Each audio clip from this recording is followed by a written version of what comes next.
Video recording button. Double tap to activate. Good morning friends.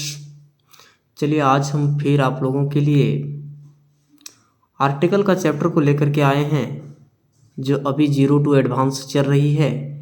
आप लोगों को पता होगा कि ये जो क्लास है वो 4th क्लास है, ठीक है ना। मैंने फर्स्ट सेकेंड थर्ड दे दिया हूँ, ये 4th क्लास है। इस क्लास में आप देखेंगे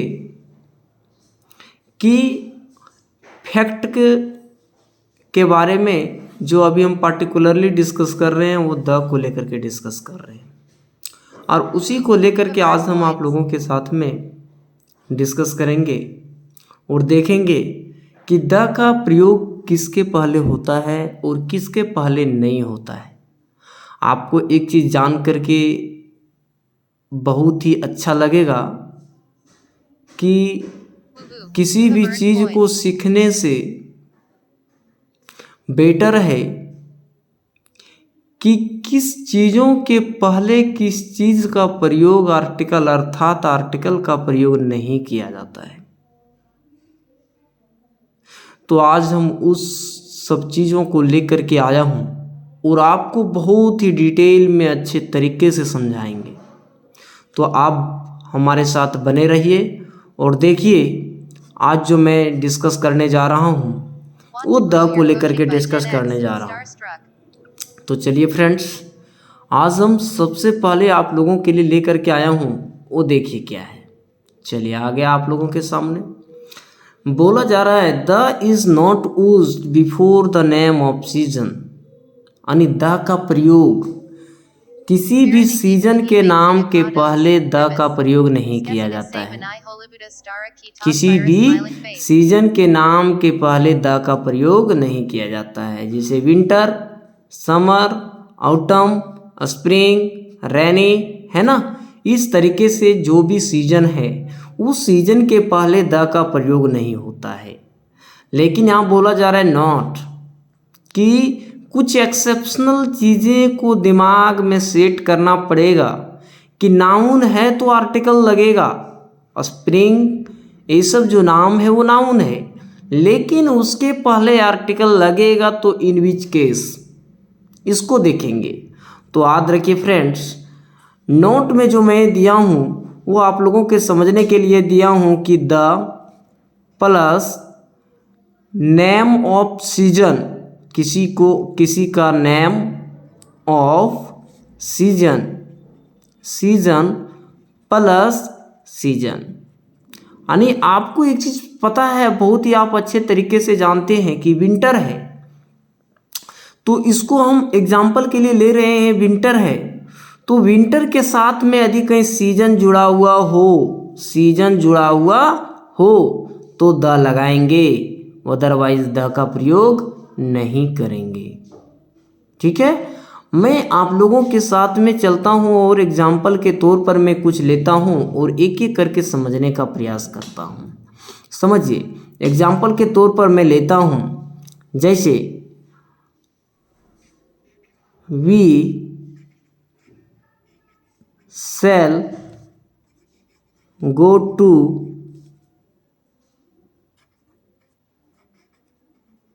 a school in winter। एक सेंटेंस ये बनाया मैंने। अगला मैंने बनाया we shall go to a school in, यहाँ मैंने कर दिया द विंटर। क्या कर दिया? The winter. अगला जो मैं सेंटेंस जा रहा हूँ बनाने के लिए उसको आप गौर से देखिएगा। We shall go to a school, we shall go to a school in the winter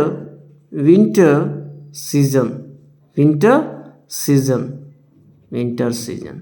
समझ गए होंगे यहाँ तक, ठीक है ना। अब सेंटेंस नंबर 1, 2, 3, मैंने 3 सेंटेंस दिया हूँ। अब बताइए कि इस सेंटेंस में कौन सा सही होगा और कौन सा गलत होगा। तो आप देखिए, मेरा जो फैक्ट था वो क्या बता रहा था, उसको आप थोड़ा ध्यान से देखिए कि बोल रहा था कि द लगेगा, लेकिन यदि नाम के सीजन के नाम के लास्ट में यदि सीजन जुड़ा हुआ रहेगा तभी लगेगा, और नहीं तो द नहीं लगेगा। समझ गए? तो आप बताइए, we shall go to a school in winter, name of season आ गया, नेम ऑफ सीजन, ठीक है ना। तो इसके पहले प्रीपोजिशन आया है, ठीक है।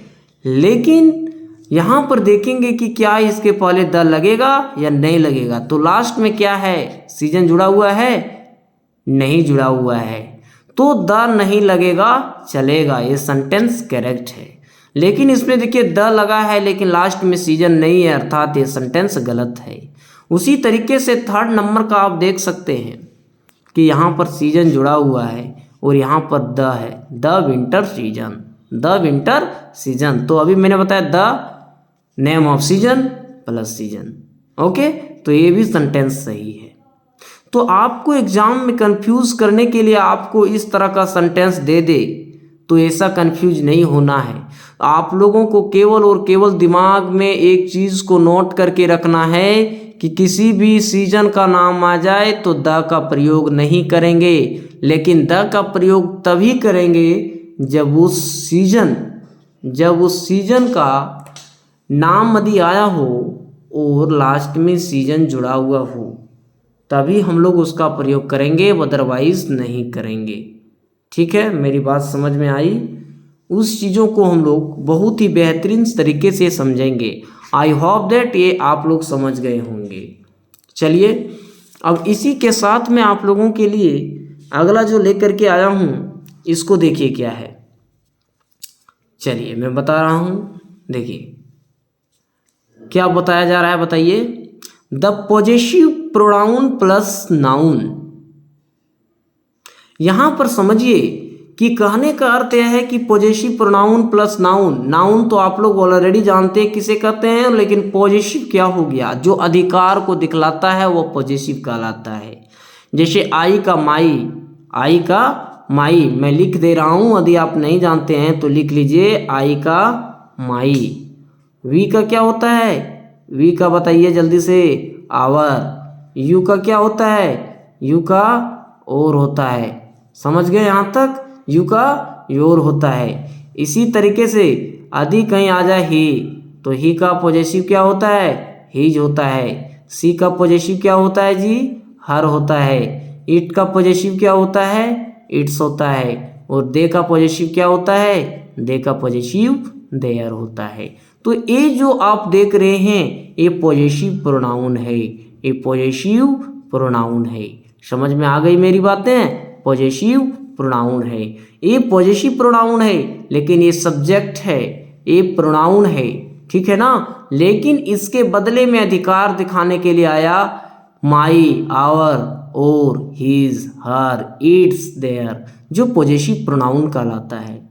ठीक है, पॉजेसिव प्रोनाउन कहने का अर्थ यह है कि वो अपना या नहीं तो मेरा का सेंस देता है। समझिएगा, मेरा या नहीं तो अपना होने का सेंस देता है, या नहीं तो फिर तुम्हारा, ठीक है ना, तुम्हारा, तुम्हारे, तुम्हारी, मेरा, मेरे, मेरी, अपना, अपने, अपनी, ठीक है ना। तो ये पॉजेसिव प्रोनाउन है। तो कहने का अर्थ यह है कि यदि पॉजेसिव प्रोनाउन हो और उसके साथ में नाउन है, तो समझिएगा एक चीज़ आप लोग दिमाग में और चीज़ को सेट कर लीजिए कि कॉन्सेप्ट में दिमाग में नोट कर लीजिए। मैं बता दे रहा हूँ, माई, आवर, और, इसके बाद हिज, हर, इट्स, देयर, ठीक है ना। इन सभी के साथ में हमेशा नाउन का प्रयोग होता है।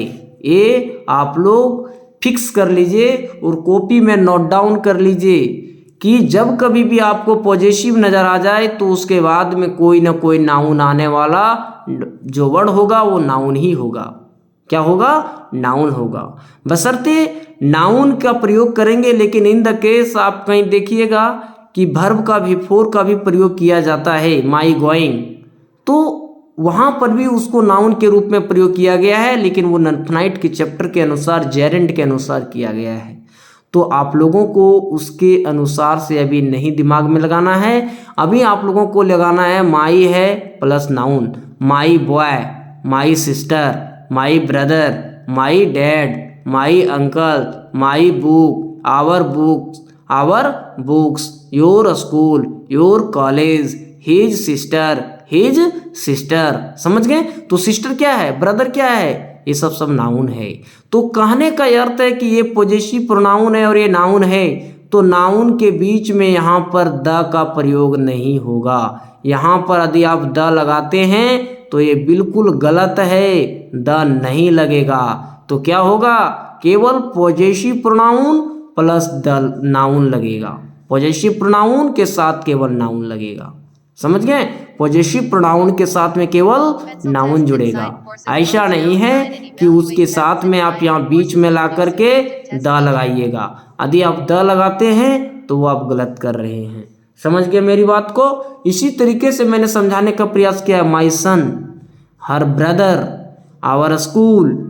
इसके बाद में यहाँ पर देयर नहीं, स्पेलिंग गलत है, यहाँ पर होगा, इसका स्पेलिंग देख लीजिए, मैं बता दे रहा हूँ। देयर का THEIR, देयर। समझ गए क्या? There buildings, there buildings, your father, his daughter. तो हिज क्या है, पॉजेसिव प्रोनाउन, और इसके साथ में यहाँ पर नाउन आया है। तो कहने का अर्थ है पॉजेसिव प्रोनाउन प्लस नाउन, अर्थात पॉजेसिव प्रोनाउन के बाद आने वाला जो भी वर्ड होगा वो नाउन होगा। उसके बीच में आर्टिकल का प्रयोग नहीं किया जाता है।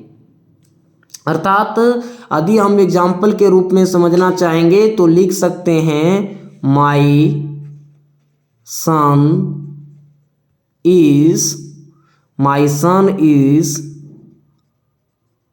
Running in the field. समझिएगा, my son is running in the field. तो आप लोगों को पता है कि सब्जेक्ट में जब कभी भी नाउन आती है तो हमें द लगाना है या नहीं लगाना है। तो यहाँ पर देखिए पॉजेसिव प्रोनाउन दिया गया है और यहाँ नाउन दिया गया है, तो इसके पहले आप कदापि द नहीं लगाइएगा। माई द सन नहीं होता है, माई सन होता है। ठीक है ना? तो इस चीज़ को आप फैक्ट को समझिए और उसके अनुसार से आप लोग काम कीजिए। बहुत ही बेहतरीन तरीके से आप लोगों को समझ में आ जाएगी। समझ गए? चलिए, ये हो गया कि आर्टिकल कहाँ लगाना है और कहाँ नहीं लगाना है। समझ गए? चलिए, वेरी गुड। अब इसी के साथ में हम लोग नेक्स्ट की ओर बढ़ते हैं और देखते हैं यहाँ पर जो दिया गया है उस चीज़ों को हम लोग डील करेंगे, है ना? चलिए, क्या है देखिए आगे क्या है। आगे है friends, the is used before the name of musical instrument. Suppose that आप किसी भी म्यूजिकल इंस्ट्रूमेंट का नाम बोल रहे हैं। म्यूजिकल इंस्ट्रूमेंट समझ रहे हैं? म्यूजिकल इंस्ट्रूमेंट का मकसद होता है किसी भी वाद्य यंत्र, बजाने वाला यंत्र। ठीक है ना? म्यूजिकल, तो वहाँ पर म्यूजिकल जैसे बजाने वाला गिटार हो गया, बीना हो गया, हारमोनियम हो गया, है ना, कैशियो हो गया। तो इन सभी यंत्र के नाम के पहले किसका प्रयोग होगा? द का प्रयोग होगा। यही मैंने देखिए लिखा हूँ, the guitar, the violin, the harmonium, the lyre, the drum, the Casio, ETC। इसमें और ज़्यादा आ सकता है फ्रेंड्स, लेकिन आप लोगों को केवल दिमाग में इतना रखना है कि किसी भी इंस्ट्रूमेंट, म्यूजिकल इंस्ट्रूमेंट आ जाए।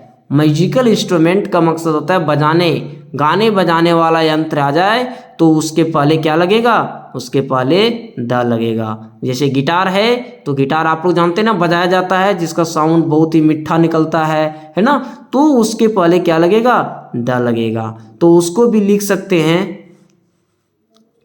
इसको भी आप समझ सकते हैं। जैसे एग्जाम्पल के रूप में लिखेंगे, the guitar is mine, the guitar is mine. समझ गए? The guitar is mine. तो यहाँ पर इसके पहले क्या लगा? द लगा। समझ गए? इस तरीके से हम लोग देखेंगे और वर्क करेंगे कि म्यूजिकल इंस्ट्रूमेंट के पहले द का प्रयोग होता है। ठीक है ना? चलिए, आई होप दैट आप लोग भी यहाँ तक अच्छे तरीके से समझ गए होंगे और इसको समझने का प्रयास कीजिए। तो आप लोग याद कैसे रखिएगा, पॉइंट ये भी आता है कि इसको याद कैसे रखा जाए। तो याद रखने के लिए क्या करना है फ्रेंड्स, किसी भी आपको एक चीज़ नोट करना है। नोट क्या कीजिएगा, किसी भी म्यूजिकल इंस्ट्रूमेंट का नाम आ जाए तो उसके पहले द लगाना है। म्यूजिकल इंस्ट्रूमेंट का नाम आ जाए तो द लगाना है। आप दिमाग में इस चीज़ को सेट कर लीजिए, समझ गए। उसी तरीके से मैंने अभी कुछ समय पहले बताया कि किसी भी सीजन का नाम आ जाए तो उसके पहले क्या करना है, उसके पहले द नहीं लगाना है, द नहीं लगाना है। लेकिन द कब लगेगा, द तभी लगेगा जब सीजन के नाम के साथ में सीजन जुड़ा हुआ रहेगा। तो समझ गए फ्रेंड्स, क्या होगा, सीजन के नाम के बाद में सीजन जुड़ा हुआ रहेगा तब the winter season, the winter season होता है, ठीक है ना।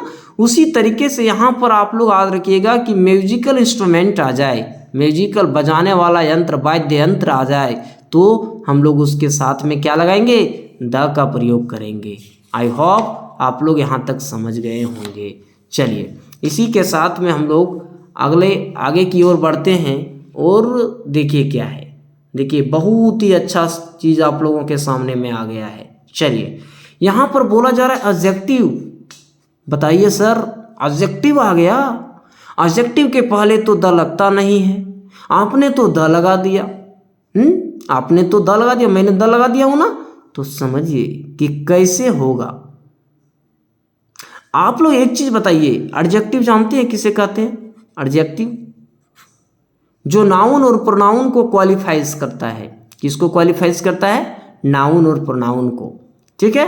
लेकिन अब जब एडजेक्टिव को आप डिग्री में जाते हैं, किस में जाते हैं फ्रेंड्स? डिग्री में। डिग्री समझ रहे हैं ना, कंपैरेटिव डिग्री होता है ना, comparative positive degree, comparative degree, superlative degree. तो हम लोग उसी का बात कर रहे हैं, किसका? डिग्री का। तो वहां पर आप एक चीज देखिएगा कि 3 पार्ट्स होता है फ्रेंड्स। कितना होता है? 3 पार्ट्स।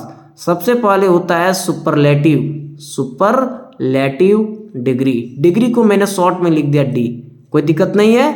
अगला होता है comparative degree, comparative degree, comparative degree, ठीक है। और एक ठो होता है जिसको हम लोग कहते हैं superlative degree, comparative degree, positive degree, ठीक है ना। Positive degree, positive degree. देखिए फ्रेंड्स, आपको सीरियल वाइज में मैंने कुछ यहाँ गलत कर दिया। 1 नंबर में पॉजिटिव डिग्री होगा, 2 नंबर में कंपैरेटिव डिग्री होगा, 3 नंबर में सुपरलेटिव डिग्री होगा। अर्थात पॉजिटिव डिग्री पहले ऊपर आएगा, ठीक है ना। जैसे आप किसी भी एडजेक्टिव को लीजिए, जैसे आपने लिया गुड, गुड, तो ये गुड क्या है? ये पॉजिटिव डिग्री है। गुड क्या है? पॉजिटिव डिग्री है। तो गुड से ही बनाया जाता है, पॉजिटिव डिग्री से ही बनाया जाता है कंपैरेटिव डिग्री और सुपरलेटिव डिग्री। लेकिन क्या है फ्रेंड्स, कंपैरेटिव डिग्री का मकसद होता है जब कभी भी किसी भी चीज को कंपेयर करने की जरूरत हो, एक चीज से दूसरी चीजों को बेटर दिखाने की प्रयास करें, उस सेंस में हम लोग एडजेक्टिव को कंपैरेटिव डिग्री में करते हैं। किस में लिखते हैं? कंपैरेटिव डिग्री में लिखा जाता है, समझ गए। तो आप थोड़ा घबराइएगा नहीं, यहाँ पर सबसे पहले positive degree, comparative degree, superlative degree होगा फ्रेंड्स। तो सुपरलेटिव लास्ट में होता और पॉजिटिव वहां पर होता, ठीक है ना। आप लोग एक चीज को बढ़िया से नोट कर लीजिएगा, ठीक है। तो मैं बात अभी किसका कर रहा हूँ? सुपरलेटिव डिग्री का बात कर रहा हूँ। देखिए यहाँ पर मैंने लिख दिया हूँ SD। SD का मकसद होता है सुपरलेटिव डिग्री। क्या होता है? Superlative degree. मैंने शॉर्ट फॉर्म यूज कर लिया, सुपरलेटिव का S ले लिया और डिग्री का D ले लिया, तो क्या हो गया? सुपरलेटिव डिग्री, समझ गए। और नाउन, अर्थात कहने का मकसद है कि एडजेक्टिव का सुपरलेटिव डिग्री है, एडजेक्टिव का सुपरलेटिव डिग्री यदि आ जाए तो उसके बाद में नाउन आएगा। ऐसा नहीं है कि सुपरलेटिव डिग्री आकर के बंद हो जाएगा, सेंटेंस स्टॉप हो जाएगा, वैसा नहीं है फ्रेंड्स। सुपरलेटिव डिग्री आएगा, इसके मकसद आप लोग समझ जाइए कि उसके बाद में नाउन आएगा, ठीक है ना। तो नाउन जब आएगा तो यहाँ पर जब नाउन आएगा ना तो ये सुपरलेटिव डिग्री के बिफोर द का प्रयोग किया जाता है, ठीक है। अब सुपरलेटिव डिग्री को कैसे देखेंगे सर बताइए? तो देखिए, मैं आप लोगों को एग्जाम्पल के लिए अभी मैंने लिया हूँ गुड, तो मैं आप लोगों को समझाने के लिए मैं गुड का ही बता दे रहा हूँ, और आप लोग अच्छी तरीके से जानते भी होंगे कि गुड ए हो गया पॉजिटिव डिग्री, ए हो गया कंपैरेटिव डिग्री, ए हो गया सुपरलेटिव डिग्री, ठीक है ना। यानी गुड उससे भी थोड़ा बेटर में जाइएगा, है ना, better, BETTER, better, best, good better best, good better best. अगला हम लेते हैं लॉन्ग का क्या होता है friends, long, longer, longest, long, longer, longest होता है ना फ्रेंड्स। चलिए AS है फ्रेंड्स, लॉन्ग, लॉन्गर, लॉन्गेस्ट। इसी तरीके से आप यदि दूसरे को लेते हैं, जैसे कि आप मान लीजिए हैंडसम लेते हैं, है ना, हैंडसम। कोई भी बोलते हैं मैं सुंदर हूँ और वहाँ पर बोल देता है नहीं यार मैं तुमसे भी ज़्यादा सुंदर हूँ, तो वहाँ पर क्या हो जाएगा, हैंडसम लेकिन मोर देन, है ना। तो यहाँ पर हो जाएगा हैंडसम को, यहाँ पर आप लोग हैंडसमर नहीं कर दीजिएगा, क्या होगा, मोर हैंडसम होगा, क्या होगा, मोर हैंडसम होगा। और इसके बाद क्या हो जाएगा, मस्ट हैंडसम होगा। अब बोलिएगा कि सर वहाँ पर आपने तो सब जगह गुड बेटर बेस्ट किए, आपने एक अलग तरीका दिखा दिए, है ना, यहाँ भी अलग, यहाँ भी अलग, यहाँ भी अलग। अब जब दूसरा आप जब एडजेक्टिव लिए तो उसमें लॉन्ग में लॉन्गर ER जोड़ करके कंपैरेटिव डिग्री बना दिए और EST जोड़ करके सुपरलेटिव डिग्री बना दिए। हाँ फ्रेंड्स, इस तरह का होता है। जब मैं आप लोगों को डिग्री की क्लास पढ़ाऊंगी तो आप लोगों को एडजेक्टिव में डिग्री की क्लासेस बहुत ही बेहतरीन तरीके से समझाएंगे और बताएंगे। ये जो है ना वो एक्सेप्शनल होता है। कुछ ऐसे एडजेक्टिव है फ्रेंड्स, एडजेक्टिव्स है फ्रेंड्स जो क्या है, एक्सेप्शनल है, उसको आप लोगों को फिक्स है, फैक्ट है, उसको आदि करना पड़ेगा, उसमें कोई दो राय नहीं है। लेकिन बहुत सारे मैक्सिमम यदि देखा जाए तो मैक्सिमम आपका 3rd नंबर का फॉलो करता है, ठीक है ना। उसी से आप लोग बनाने के लिए सीख जाइएगा। इसके बाद जो मैंने 3 नंबर में लिया है कि मोर लगा करके कहीं कंपैरेटिव बना दिए और सुपरलेटिव में मस्ट। आप कहीं भी किसी भी एडजेक्टिव के पहले यदि आप मस्ट देखते हैं फ्रेंड्स तो समझ जाइएगा कि वो एडजेक्टिव है ही, लेकिन मस्ट लगने का अर्थ हो गया कि वो पॉजिटिव डिग्री में नहीं बल्कि सुपरलेटिव डिग्री में प्रयोग किया गया है। और यदि एडजेक्टिव नजर आ रहा है लेकिन उसके पहले मोर है तो आप समझ जाइएगा कि एडजेक्टिव जो है वो कंपैरेटिव डिग्री में प्रयोग किया गया है, अर्थात किसी भी चीज को कंपेयर करने के लिए इसका प्रयोग किया गया है। तो आप इस चीज को बहुत ही अच्छे तरीके से समझिएगा, ठीक है ना। आप पहचानने के लिए सीख जाइएगा और अच्छे तरीके से पहचान भी लीजिएगा। बशर्ते क्या है ना कि थोड़ा सा आप लोगों को माइंड लगाने की जरूरत है। पहचानिए, देखिए इंग्लिश में जब तक आप नहीं पहचान पाइएगा कि noun, pronoun, adjective, verb, adverb कौन क्या है, तब तक आप अंग्रेजी बहुत ही अच्छे तरीके से नहीं सीख सकते हैं, ठीक है ना। तो आपको इस चीज पर कमांड लाना पड़ेगा फ्रेंड्स कि क्या बेटर है, क्या किस चीज़ को हम लोगों को याद करना है, कैसे होगा नहीं होगा, वो चीज़ों पे थोड़ा माइंड लगाना पड़ेगा। तो आप लोग उम्मीद रखिए कि आप जो पढ़ाई कर रहे हैं, स्टडी कर रहे हैं, आप बहुत ही बेटर करेंगे। क्यों? क्योंकि बहुत ही बेटर कॉन्सेप्ट के साथ में क्लियर होते जा रहा है आप लोगों की ये चैप्टर, समझ गए। तो आप लोग क्या है ना कि अभी आप लोगों ने एडजेक्टिव में देख लिए डिग्री के बारे में। डिग्री 3 मैंने बताया, positive degree, comparative degree, superlative degree. तो मैंने बताया ना कि सभी एडजेक्टिव ये जो है वो पॉजिटिव डिग्री में रहता है, पॉजिटिव डिग्री में रहता है। लेकिन कंपैरेटिव डिग्री का प्रयोग कहाँ किया जाता है फ्रेंड्स? मैंने बताया था, बताइए, अभी तुरंत बताया था ना, भूल गए? कैसे चलेगा बताइए, चलिए बताइए। हाँ जी, बिल्कुल सही। यहाँ पर मैंने बोला था कि जब किसी को बेटर, लॉन्गर, मोर हैंडसम का मकसद होता है किसी से आप कंपेयर कर रहे हैं। कंपैरेटिव किससे बना फ्रेंड्स? कंपैरेटिव कंपेयर से ही बना ना, कंपेयर से बना ना। कंपेयर मींस क्या होता है? किसी का तुलना करना, है ना, एक दूसरे के साथ में तुलना किया जाता है, उसी को कहते हैं कंपेयर करना। तो मेरी बात को समझ रहे हैं? कंपेयर करना अर्थात एक दूसरे के साथ में कंपेयर करना। आ गया होगा यहाँ तक समझ में? आगे देखिए दिया गया है सुपरलेटिव डिग्री। सुपरलेटिव डिग्री यानी इससे भी बेस्ट है फ्रेंड, यानी दुनिया में कहने का अर्थ है कि दुनिया को छोड़िए, सबसे पहले आप अपना एक सर्कल बनाइए। जैसे कि आप स्कूल में सबसे अच्छे हैं, आप स्कूल में सबसे अच्छे हैं, आप स्कूल में सबसे अच्छे हैं, क्या हो जाएगा फ्रेंड्स, बताइए, एग्जाम्पल के रूप में लेंगे। You are the best in your school. समझ रहे हैं ना, आप अपने स्कूल में सबसे बेस्ट हैं। तो यहाँ पर देखिए सुपरलेटिव डिग्री आ गया, बेस्ट, गुड, बेटर, बेस्ट। तो ये बेस्ट जो है सुपरलेटिव है, तो इसके पहले क्या आएगा फ्रेंड्स, इसके पहले द आएगा। मैं इसी चीज को तो आप लोगों को समझाने का प्रयास कर रहा था। आई होप आप लोग बहुत ही अच्छे तरीके से समझ गए होंगे। कोई दिक्कत है यहाँ तक, बताइए। चलिए समझ गए। तो क्या है ना कि उसके पहले द का प्रयोग करेंगे, आर्टिकल द का प्रयोग किया जाएगा सुपरलेटिव डिग्री के बिफोर, ठीक है ना। चलिए वेरी गुड। अब इसी के साथ नेक्स्ट टॉपिक देखिए, क्या है नेक्स्ट टॉपिक में, देखिए फ्रेंड्स, देखिए नेक्स्ट टॉपिक आप लोगों के साथ में है कि the is used before the name of disease.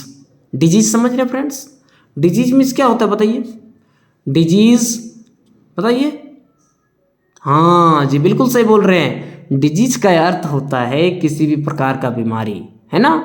तो बोला जा रहा है कि डिजीज के नाम के पहले द का प्रयोग नहीं किया जाता है। जैसे मान लीजिए निमोनिया, तो निमोनिया के पहले ऐसा नहीं है कि द लगा देंगे, है ना। अपेंडिक्स, तो अपेंडिक्स के पहले द नहीं लगाएंगे, समझ रहे हैं। अपेंडिक्स हो गया ना। जॉन्डिस, तो जॉन्डिस के पहले द नहीं लगाएंगे। यानी कहने का अर्थ है फ्रेंड, जिस तरह से अभी हम लोगों ने देखा कि किसी भी सीजन के नाम के पहले द नहीं लगता है, उसी तरीके से यहाँ नहीं लगेगा, ठीक है ना। तो यहाँ पर मैंने एग्जांपल बताया फीवर, फीवर मीन्स ए भी डिजीज है ना। तो फीवर के नाम के पहले द का प्रयोग नहीं होगा। यदि आप लगाते हैं the fever, the cancer, the malaria, the hypertension, the anxiety ETC, तो आप ये गलत कर रहे हैं। अर्थात कहने का अर्थ यह है किसी भी डिजीज के नाम के पहले द का प्रयोग नहीं होता है। समझिए फ्रेंड्स, किसी भी डिजीज के नाम के पहले द का प्रयोग नहीं होता है। हाँ, लेकिन कुछ ऐसे डिजीज हैं जो आपको एक्सेप्शनल में याद रखने की ज़रूरत है, जिसके पहले द लगता है। देखिए मैंने बताया, नोट्स करके मैं लिख दिया हूँ आप लोगों के लिए। द मम्प्स, मम्प्स एक प्रकार का डिजीज है, उसके भी पहले क्या लगता है, द लगता है। द मिसल्स, इसके भी पहले द लगता है। द प्लेग, इसके भी पहले द लगता है। तो ये जो है ना फ्रेंड्स, ये इसको बोलते हैं एक्सेप्शनल है। ये एक्सेप्शनल है, एक्सेप्शनल है, ये किसी का बात मानता नहीं है। इसका कहना एक ही चीज़ है कि हम द लेंगे तो लेंगे। तो बोला ग्रामर का भी कहना है कि भैया यदि आप यदि लोगे तो लो, क्या करें बताइए। लेकिन ये लोग का कहना था कि नहीं, हम लोग नहीं, हम लोग जो हैं उसी में चलेंगे, नहीं लगाना है तो नहीं लगाएंगे, नहीं लेना है हम लोग को द। लेकिन मम्प्स डिजीज का नाम है, मिसल्स डिजीज का नाम है, प्लेग डिजीज का नाम है, ठीक है ना। तो इन सभी चीज़ों के पहले द का प्रयोग लगता है, तीनों ये डिजीज के नाम के पहले, ठीक है ना, जो एक्सेप्शनल है। लेकिन fever, cancer, malaria, hypertension, anxiety, है ना, इसके बाद में आपका हो जाता है इसी तरह से जॉन्डिस, निमोनिया, तो इस सभी नाम के पहले डिजीज के द का प्रयोग नहीं किया जाता है। समझ गए यहाँ तक? किसी भी तरह की दिक्कत है आप लोगों को बताइए। आई होप दैट आप लोग बहुत ही बेटर तरीके से समझ गए होंगे कि किसके पहले द लगेगा और किसके पहले द नहीं लगेगा, ठीक है ना। तो यहाँ तक कंप्लीट हो गया होगा और आप लोग अच्छे तरीके से समझ गए होंगे। तो कॉन्सेप्ट के आधार पर भी आप याद रख सकते हैं, लेकिन ये क्या है ना फ्रेंड्स, ये फैक्ट है, ये फैक्ट्स है। ये फैक्ट्स को आप लोगों को दिमाग में सेट करना पड़ेगा। फैक्ट्स को दिमाग में नहीं याद रखिएगा तो आप गलती कर बैठिएगा। क्या कर बैठिएगा? गलती करके बैठिएगा। जैसे मैं इसी तरह से बता दूं, लंच, लंच समझते हैं आप लोग, करते हैं ना लंच, लंच करते हैं, डिनर करते हैं, ब्रेकफास्ट करते हैं ना। तो लंच के पहले द नहीं लगता है, डिनर के पहले द नहीं लगता है, ब्रेकफास्ट के पहले नहीं लगता है। समझ गए? तो ये सब चीज़ क्या है, एक्सेप्शनल है। ये सब चीज़ आप लोगों को फैक्ट समझना पड़ेगा कि आर्टिकल में फैक्ट क्या है और कॉन्सेप्ट क्या है। देखिए इसमें आप लोगों को मैं बता दूं, यदि आप लोग ग्रामर पढ़ रहे हैं तो एक चीज़ याद रखिएगा फ्रेंड्स, आर्टिकल और प्रीपोजिशन, ये जो चैप्टर है ना, ग्रामर का ये जो चैप्टर है ना फ्रेंड्स, आर्टिकल और प्रीपोजिशन, ये फैक्ट से भरा हुआ है, ये फैक्ट से भरा हुआ है फ्रेंड्स। ये आप लोग को गलती कहीं भी कर सकता है। जितना आप गलती नाउन प्रोनाउन में गलती एडजेक्टिव में नहीं कीजिएगा, एडवर्ब में नहीं कीजिएगा, उतना गलत आपको आर्टिकल और प्रीपोजिशन में गलत करने का चांस बनता है। तो इस चीज़ को कमांड कीजिए ना, आप उसका फैक्ट को लोड कीजिए दिमाग में, अपलोड कीजिए, रिवाइज मारिए, प्रैक्टिस सेट मारिए, है ना। उसके लिए आप क्या है ना कि उसका जो चैप्टर है, उसकी चैप्टर को बहुत ही डिटेल तरीके से मैंने जिस तरह से बताया उसको दिमाग में सेट कीजिए, है ना। इसके बाद में सेट मारने चालू कीजिए, देखिए ऑटोमेटिक आपका दिमाग में सेट होते जाएगा, ठीक है ना। लेकिन मैंने बताया कि आर्टिकल और प्रीपोजिशन जो वो फैक्ट से भरा हुआ है, कॉन्सेप्ट यहाँ पे काम नहीं करता है फ्रेंड्स, इसमें कॉन्सेप्ट आप लोगों के काम नहीं करेगा। लेकिन वही जब नाउन में चला जाएंगे, प्रोनाउन में चला जाएंगे, तो वहाँ पर केवल और केवल कॉन्सेप्ट पूरा भरा हुआ है, कॉन्सेप्ट एकदम पूरा काम करेगा। कॉन्सेप्ट समझ लीजिए, एकदम क्लियर हो गया, ठीक है ना। उसमें रट्टा मारने की जरूरत नहीं है। लेकिन फ्रेंड्स, ये जो आप देख रहे हैं ना, अभी मैं जो आर्टिकल की क्लास आप लोगों का ले रहा हूँ, वो आर्टिकल की क्लास में क्या है ना कि आप लोगों को वो चीज़ याद रखना पड़ेगा, क्योंकि ये चैप्टर, दोनों जो चैप्टर है ना, वो पूरा फैक्ट पे भरा हुआ है। इसमें चांस क्या बनता है कि आप यदि द का प्रयोग और ए एन का प्रयोग यदि आप अच्छे तरीके से नहीं सीख पाइएगा, तो आर्टिकल में गलती कर बैठिएगा इंग्लिश में, ठीक है ना। और एग्जाम में आप बहुत ही एक तरह से अच्छा परफॉर्मेंस नहीं कर पाइएगा। और दूसरी चीज़ ये भी देखा जाए फ्रेंड्स कि जो इंग्लिश में जो क्वेश्चन पूछे जाते हैं, वो देखिएगा प्रीपोजिशन से और आर्टिकल से क्वेश्चन हमेशा आता है, चाहे वो किसी भी प्रकार की प्रश्न क्यों ना हो, किसी भी एग्जाम क्यों ना हो, चाहे वो मैं जेटेट की बात करूं, सुपर टेट की बात करूं, एसएससी की बात करूं, एमटीएस की बात करूं, या तो फिर मैं टीजीटी पीजीटी की बात करूं, सीजीएल की बात करूं, सीपीओ की बात करूं, एनडीए हो गया, सीडीएस हो गया, है ना। तो उन सभी में ये आर्टिकल की चैप्टर और प्रीपोजिशन की चैप्टर याद करना ही पड़ता है, नहीं तो आप गड़बड़ा जाइएगा, ठीक है ना। ये सब चीज़ आपका कॉन्सेप्ट के आधार पर नहीं चलेगा, कॉन्सेप्ट में आप लोग का काम नहीं करेगा। ये समझ गए? यहाँ तक आप लोग आई होप दैट बेटर तरीके से समझ गए होंगे, ठीक है। तो इसी के साथ में चलिए अब हम लोग आगे की ओर देखते हैं क्या है सो, ठीक है। चलिए देखिए फ्रेंड्स, आगे आ गया आप लोगों के सामने, देखिए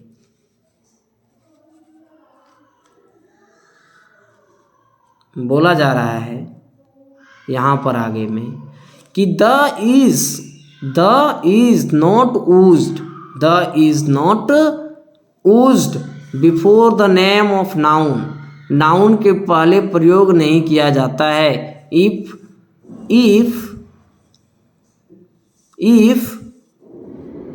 यहाँ पर लिखा है वर्ड्स हैव बीन, यहाँ पर हो जाएगा दीज फ्रेंड्स, दीज क्या हो जाएगा, these THESE, these words have been used. यदि कहने का मकसद है कि नाउन के पहले आप द का प्रयोग नहीं कर सकते हैं, यदि जो यहाँ वर्ड दिया गया है वो वर्ड यदि आप लोगों के सेंटेंस में कहीं नजर आ जाएगा तो उसके पहले नहीं लगेगा। जैसे अपॉइंट समझ रहे हैं फ्रेंड्स, किसी को नियुक्त करना होता है ना, कहते हैं अपॉइंटमेंट लेना है हमको, है ना, क्या लेना है, अपॉइंटमेंट। तो वहाँ पर अपॉइंट के बाद में नहीं कर सकते हैं कि द का प्रयोग करेंगे। जैसे सपोज दैट मैंने मान लिया कि टीचर, तो वहाँ पर लिख सकते हैं कि I appointed the teacher, I appointed a teacher, तो वहाँ पर आर्टिकल का प्रयोग नहीं होगा फ्रेंड्स, ठीक है ना। अपॉइंट के बाद द नहीं लगता है, चाहे वो कोई भी नाउन क्यों ना आ जाए, डायरेक्ट आर्टिकल, इस वर्ड के पहले डायरेक्ट नाउन आ जाता है। डायरेक्ट क्या आ जाता है फ्रेंड्स, नाउन आ जाता है। कहने का अर्थ यह है कि मैं थोड़ा सा इसको बेटर रूप से समझाने के लिए मैं अभी आप लोगों के लिए लिख रहा हूँ, समझिएगा। मैंने लिखा अपॉइंट, मैंने लिखा अपॉइंट, फिर मैंने लिखा मेक, फिर मैंने लिखा सेलेक्ट, फिर मैंने लिखा इलेक्ट। इलेक्ट समझ रहे हैं, स्पेलिंग देखिएगा फ्रेंड्स, यहाँ पर मेरा गलती है, टाइपिंग में ELECT होगा, इलेक्ट, है ना। इसके बाद में फिर होता है क्राउंड। क्राउंड समझते हैं क्या होता है, क्राउंड, है ना।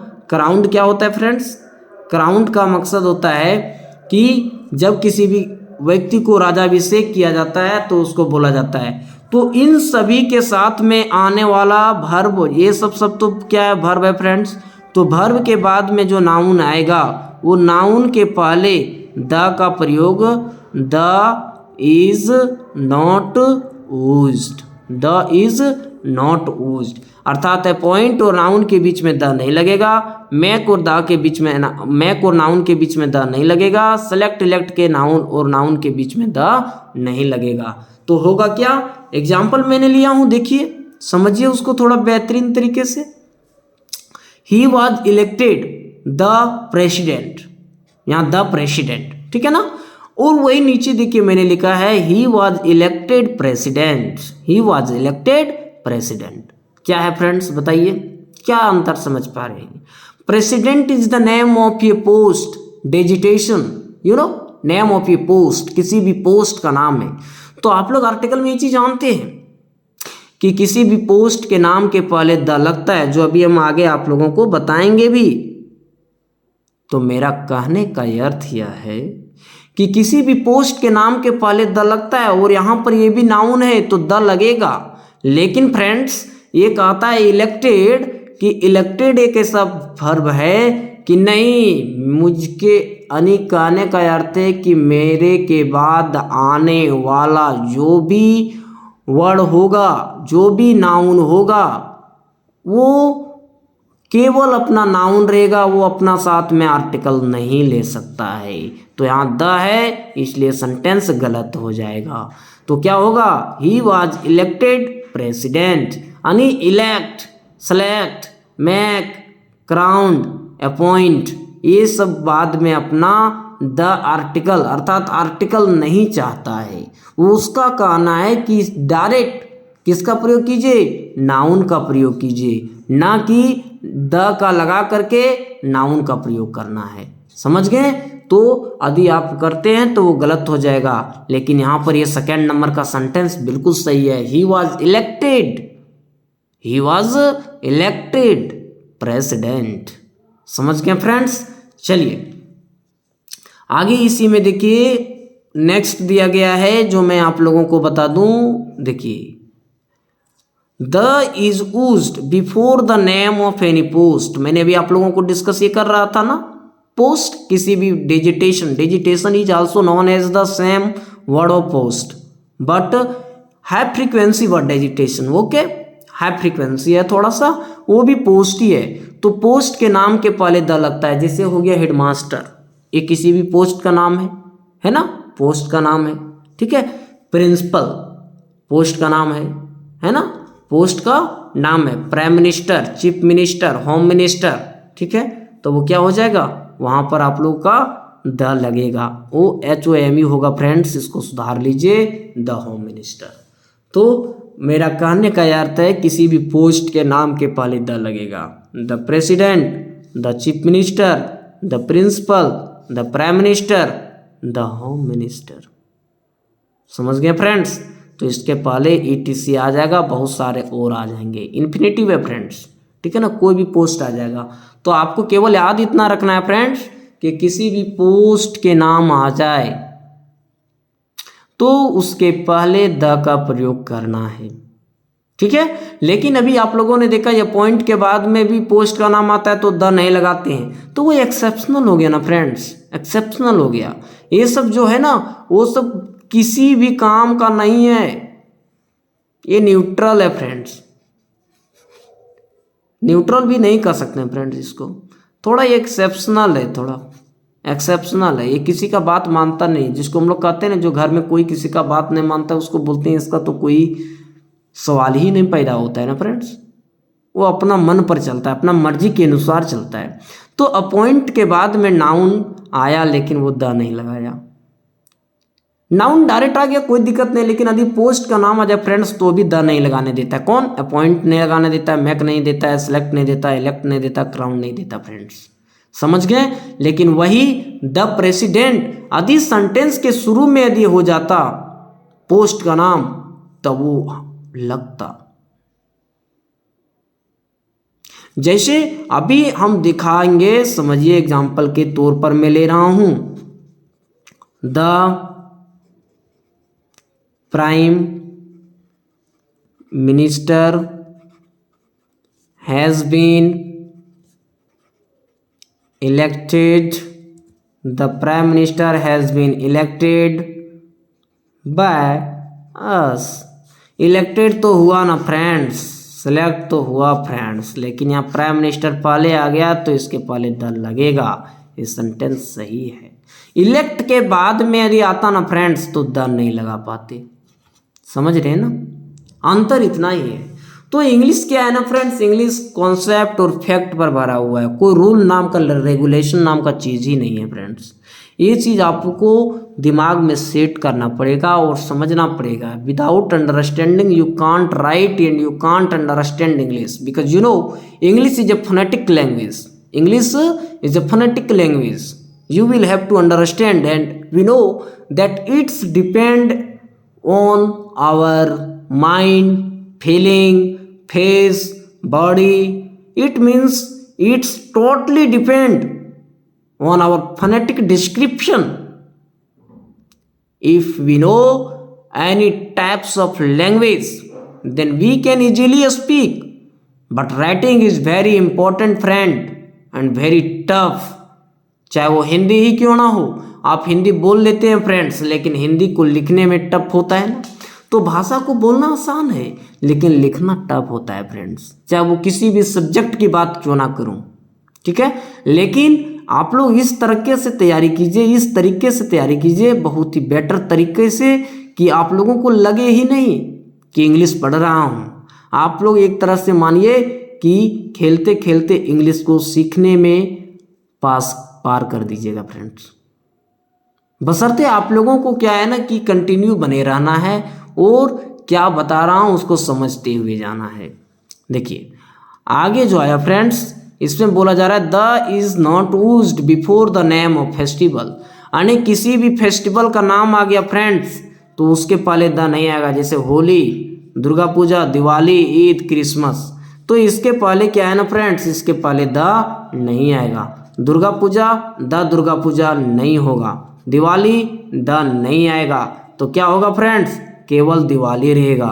केवल क्या रहेगा, केवल होली रहेगा। लेकिन यहाँ पर एक चीज़ है फ्रेंड्स, क्या है मैं बता दूँ, समझिए। यदि कहीं होली है और होली के बाद में कहीं फेस्टिवल आया है ना फ्रेंड्स, यानी नाम आया फेस्टिवल का प्लस में फेस्टिवल कहीं जुड़ गया ना फ्रेंड्स, तो इसके पहले द लगेगा। यानी the Holi festival, the Durga Puja festival, the Christmas festival, the Eid festival, the है ना द दिवाली फेस्टिवल। समझ गए। लेकिन फेस्टिवल आया तब लगेगा द, नहीं तो नहीं लगेगा फ्रेंड्स।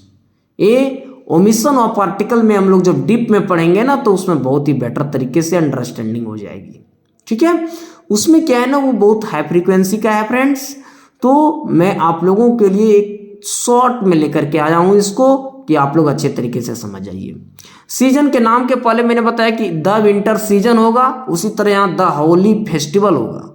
द होली नहीं हो सकता, उसी तरह द विंटर नहीं हो सकता, द स्प्रिंग नहीं हो सकता, द दिवाली नहीं हो सकता। लेकिन यदि वही उसके नाम के लास्ट में यदि सीजन जुड़ा हुआ हो, फेस्टिवल का नाम के लास्ट में फेस्टिवल जुड़ा हुआ हो, तो आप द का प्रयोग कीजिए फ्रेंड्स, आपका आर्टिकल सही होगा।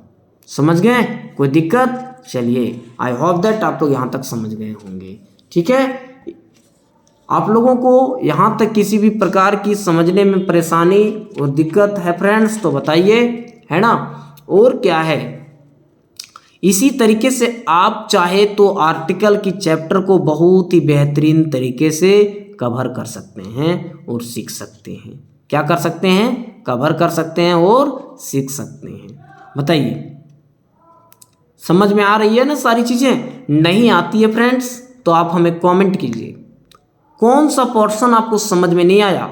मैं दूसरा वीडियो में उसको बहुत ही बेहतरीन तरीके से डिटेल में समझाने का प्रयास करूंगा। आपके अंदर में डाउट क्या है, आर्टिकल में कोई डाउट है तो पूछिए, आप कमेंट बॉक्स में पूछिए कि डाउट ये है, उसका जवाब नेक्स्ट डे आपको वीडियो में मिलेगा। समझ गए। और दूसरी चीज क्या है, आप इसको केवल है ना आसान तरीके से, आप दिमाग में जैसे सोच लेते हैं ना कि इंग्लिश टफ है, तो आप नहीं समझ पाते हैं फ्रेंड्स। ये दिमाग से निकाल दीजिए कि इंग्लिश इज नॉट टफ, कुछ नहीं है, इंग्लिश को खेलते खेलते सीखना है, ठीक है ना। बशर्ते क्या होता है कि जब हमारे बचपन में अच्छे तरीके से उसकी पढ़ाई नहीं होती है, उसकी क्षतिपूर्ति पूरी नहीं हो पाती है, जिसके कारण से हम लोग बोलते हैं कि इंग्लिश कमज़ोर है। लेकिन फ्रेंड्स, इंग्लिश एक्चुअली में देखा जाए तो नथिंग एल्स, कुछ नहीं है फ्रेंड्स। समझने में इतना आसान है कि किसी भी वर्ड का आप मीनिंग और किसी भी इंग्लिश का स्टेटमेंट को आप इजीली तरीके से अंडरस्टैंडिंग कर सकते हैं, ठीक है ना। तो इस चीज़ों को दिमाग में सेट कीजिए फ्रेंड्स, ठीक है। तो बस आज के लिए इतना ही। लेकिन एक चीज़ मैं और बता दूं फ्रेंड्स कि टेस्ट भी सीरीज आएगी आप लोगों के लिए, टेस्ट के लिए तैयार रहिए, है ना। चलिए, तो इसी के साथ आज की क्लास समाप्त करते हैं, फिर हम लोग मिलेंगे अगले क्लास में इसी टाइम को।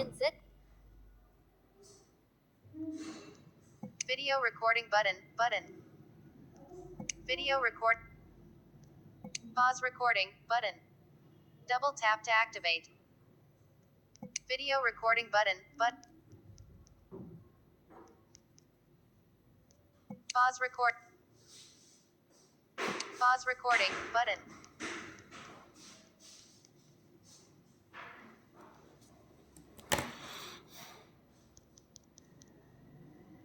Pause recording button.